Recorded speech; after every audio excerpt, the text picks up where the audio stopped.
Well, the Little 500 bicycle race returns this year after the pandemic forced a cancellation for the first time in race history.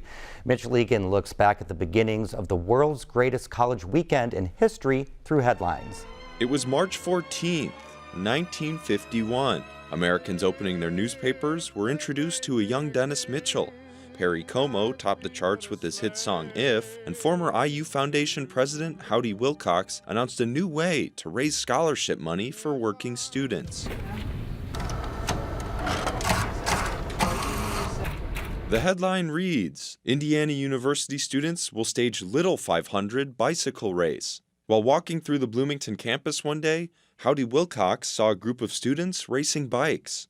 To Wilcox, son of a race car driver, it was a perfect way to raise funds for the new IU Student Foundation. The IU Student Foundation was sort of born out of this idea that Howdy had to do a Little 500 race on bicycles instead of in cars up in Indy. The inaugural race took place that May, billed as the greatest college bicycle race in the world. It would be 200 laps, just like the big race in Indianapolis, but only 50 miles, as opposed to the standard 500.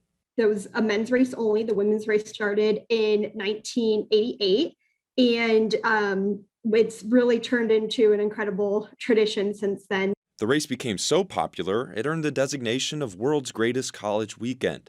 It was immortalized in the 1979 Oscar-winning film Breaking Away, and then Senator Barack Obama even made a stop at the 2008 women's race during his initial run for president.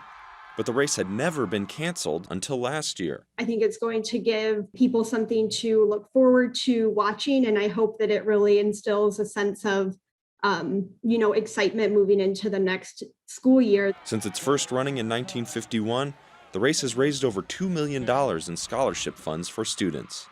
For Indiana News Desk, I'm Mitch Legan. Now, there will be no fans for both races, but they'll be live streamed on the IU broadcast website. That's the end of this program, but our work continues online as we cover the news throughout the week at WTIUnews.org. Have a great weekend.